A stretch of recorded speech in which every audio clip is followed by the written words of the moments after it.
This is a video I've been waiting to do for quite a long time at this point. Finally, looking at the good oils, the good fats that you should be having in your diet, and then the detrimental effects of ingesting too many of the bad types of fats that permeate a lot of the diet that is out there. But first and foremost, we got the good stuff, okay? Seed oils, toxic versus healthy. Learn which seed oils feed your body and which ones will feed your illnesses, okay? Yes, it's very important to know this type of stuff, okay? And then how it affects your body, and then what you can do to mitigate that damage. When it comes to using seed oils, the United States is a world leader. Americans consume about 20% of the world's oils at a rate of approximately 19.7 million barrels daily. Canada comes in at nearly 2.7 million barrels daily, or 2.6%. Now, you're also comparing 43 million people to 360 million, not exactly an apples-to-apples comparison. But like they say, and then when you break it down, you run the proper numbers, a comparable per capita rate. Mostly because, with a few notable exceptions, like we don't have high fructose corn syrup in our soft drinks like American counterparts do. But outside of that, yeah, we still have the ingredient labels that are permeated with the really less than stellar vegetable oils, seed oils that are in most processed and manufactured foods. So what exactly are seed oils? Most seed oils are highly processed polyunsaturated fatty acids, substances that are extracted from canola, rapeseed oil. Just terrible. Always stay away. Okay, stay away from these ones. Okay, canola, rapeseed, right? Corn, cottonseed, grapeseed, rice bran, safflower, soy, and sunflower. Okay, you might associate sunflower with being good and healthy foods because sunflower seeds, normally when eaten within moderation along with a healthy balance of nuts in your diet, is normally a very good thing for you. I do believe that sunflower seeds are high in zinc. There's something that's in sunflower seeds is very, very difficult to get in other forms and fashion. But when it comes to creating the oils out of them, going through that process, yeah, it ends up them turning into very inflammatory oils for your body to consume. The seeds are exposed to extremely high heat, which sunflower seeds have a very, very low smoke point. More on that soon. Which in turn oxidizes the omega-6 fatty acids found in them. This harmful process makes the oils even more unhealthy when they're repeatedly reheated, and as they often are in restaurants. How long has an oil been reheated that your French fries or onion rings are cooked in? And those are normally canola oils, which are already bad to begin with. Consuming too many omega-6s, which is most of the fats that people consume, okay, outside of the healthy fats or the supplements that you would get for omega-3s or macadamia nuts, which have omega-7s, and then there's a couple of different other omegas that are in there, no Kenny omegas, but there's some other omega fats that are out there which you can consume.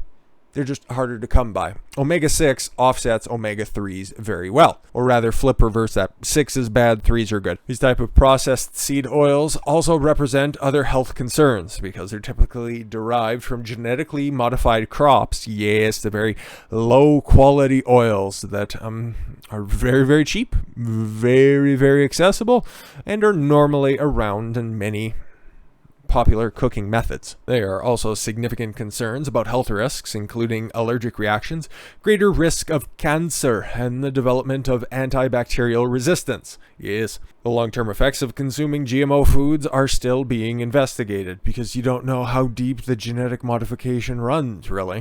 What's the omega-6 to 3 ratio? 6-3 ratio represents the amount of each of the essential acids to each other. Research indicates that the ratio is about 1-to-1 is ideal. However, in the current Western diet, most people provide a ratio of about 16 to 1 because, like previously stated, most of the stuff that's readily available and most popular in a standard diet consists of many, many more omega-6s than they do omega-3s. That means there's a significant deficiency of omega-3s and excessive levels of omega-6s, a situation that promotes chronic inflammation, chronic, and diseases associated with it, such as cardiovascular disease, cancer, asthma, Alzheimer's, diabetes, obesity, inflammatory bowel disease, IBS, infertility, and many others. It can also lead to autoimmune diseases, but what can't in today's day and age? So which seed oils are safe to consume? Okay. Almond oil, yeah, it's just a little bit tougher to come across, okay? Avocado oil, best cooking oil out there, high smoke point. We'll get to that in a moment. The only thing is, it's a little bit more pricey than the rest of the options that are out there. It's just flavorless, incredibly clean, very, very, very good at cooking with, okay? Coconut oil, again, that's become very, very popular. Some people are just put off by the little coconutty taste by the oil itself, and its look of butter, but it's very, very popular with the people who do ketogenic diet and paleo diet as well. Nothing wrong with it if you can hang with a little bit of a coconut taste with it, because it's an effective way, and quite possibly the only way you can get through a natural means of getting MCTs, okay, medium chain triglycerides, which is another video for another day. Flaxseed oil, okay, yes, very, very clean as well. Macadamia nut oil, very, very hard to come across, and again, has access to those omega-7 fatty acids, but very difficult to come by, very, very low smoke point in comparison to the other more accessible, cheaper options. It's very expensive. Olive oil, great finishing, don't cook with it though. Peanut oil, pecan oil, sesame, and walnut, all of those are finishing oils, or they're very boutique items, which you would get from specialty cooking shops, okay? And here's a good, I'm glad they broke this out, okay? One perhaps unlikely addition to this list is Malaysian sustainable palm oil, not to be confused with palm kernel oil. I'm glad they made that distinction. And be sure to choose Malaysian palm oil as produced in a sustainable plantation. Don't really care about that much. It's just the way that the oil is produced, okay? It is a rich resource of vitamin E, tocotrienols, provitamin A carotenoids, and provides a balanced fatty acid profile. Palm kernel oil, totally different, high in omega-6s, like super high. The balance is completely off. Each oil has its own smoke point, which is the temperature in which the oil can be damaged and form unhealthy substances such as trans fats, free radicals, and several other toxic substances for your body, okay? And again, if you're doing any kind of frying or you're doing any kind of high temperature cooking, braising, baking, you're going to be in on or around that 400 degrees. So a lot of these don't quite fit with what you're doing here. So of course, be advised. Almond oil at 430 is just very, very costly.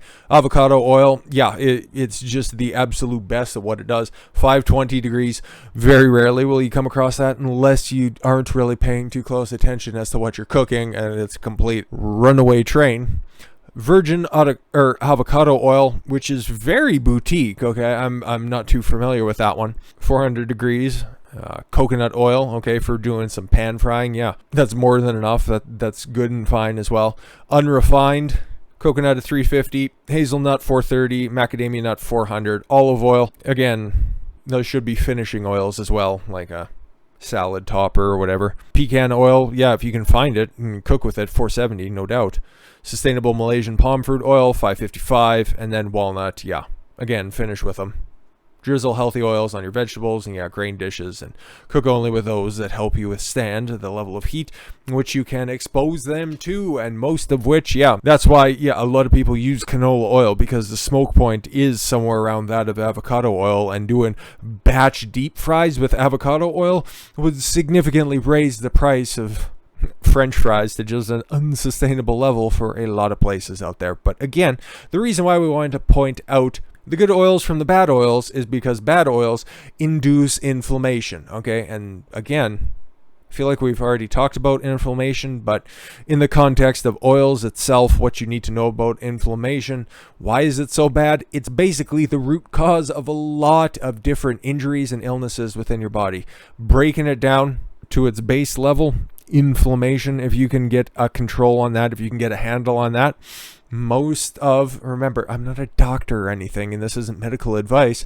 If you can get a handle on your inflammation, you can pretty much live a much healthier life. What does heart disease, stroke, arthritis, colitis, fibromyalgia, lupus, multiple sclerosis, diabetes, chronic fatigue, and Alzheimer's all have in common? Well, yes, they are all diseases, but they are A+ answers to what they're all caused by or in association with inflammation. Pretty much all of the big hitters right there. Scientists are finding the common cause of the long list of illnesses is an inflammatory response that is run out of control. Inflammation is controlled by a group of hormones called prostaglandins. Some prostaglandins promote inflammation, others reduce it. You can affect those hormones through a number of factors, including emotions, lifestyle, and especially a diet. In Chinese medicine, inflammation tends to be associated with heat. Obviously, mostly because it produces heat when something is inflamed, right? Hence the inflame when you're speaking about it phonetically. This heat can be very apparent when you have an infection of red and warm arthritic joints. Heat, however, may not be obvious and cause subtler symptoms such as a mild sensation of feeling warm, chronic thirst for cool drinks, irritability, lots of sweating, a relentlessness, and constipation. This inflammation heat can come from a variety of sources. One, though, is improper diet, which according to Chinese food therapy includes too many spicy, greasy, or rich foods as well as sweets. Because they use the cheap oils, obviously. Simply means that when things don't move well, it creates a buildup and causes heat in your body. Anything from your energy or digestion to your emotions can stagnate. And then there's seen someone get hot with anger. That's an emotional stagnation causing a little heat. For example, somebody may be cut off in traffic instead of just letting it go and letting their mind move on, or having a bad day at work and then wanting to relive every single emotion in detail doesn't help anybody, and just, hey, it causes a little bit of mental inflammation. This person is fixated on the offending driver and got angry. Of course, tips to manage inflammation. Let's go ahead and try to cut this off at the pass. Maintain an appropriate weight. Yes, fat tissue is an accumulation of dampness, which over time will ultimately turn to heat. Yeah. Get regular exercise. Yes, don't be worried about overuse injuries or my body hurts the next day. Yeah, well, maybe it's just a lactic acid buildup, okay, and you'll get over it. Exercise gets energy moving and relieves stress, both of which can reduce inflammation. It also improves the health of your heart and lungs. Don't need to sign up for a triathlon. Walking for 20 to 30 minutes at least 4 times a week will do the trick. Yes. If you're a smoker, quit now. Why would you even do that, okay? Some people are dumb enough to still be doing that. In case you haven't noticed, smoking creates heat in your body, inflames your lungs, and inhibits your circulation. Yes, it is quite the constrictor within your body. Take processed foods off your shopping list. Yes, for the reasons that we've described several times. Get stress under control. Yeah. Floss. That's right. Floss. Interesting. There's a direct relationship between gum disease, inflammation, and heart disease. Oh, okay, cool. Get medical care for any infection that doesn't heal quickly. Yep. Pay attention to food sensitivities. This is a big one. These cause inflammatory symptoms, not just in your gut, but throughout your body. Some common culprits include grains that contain gluten. Yes, it's not just those who have been diagnosed with celiac disease. Not having gluten in your body is just wonderful all the way around. You're starting to feel a little bit sluggish. You're starting to feel a little bit foggy-minded. Consider taking gluten out of your diet. Just try it for a week. Maybe if you feel a little bit better about it, try about 2 weeks there. You might notice significant difference. And dairy foods, again, with lactose, the exact same thing with gluten. Try it with lactose as well, okay? If you still like cheese, harder cheeses, less lactose in those harder cheeses like Parmesan, feta, preferably goat feta, okay? A buffalo.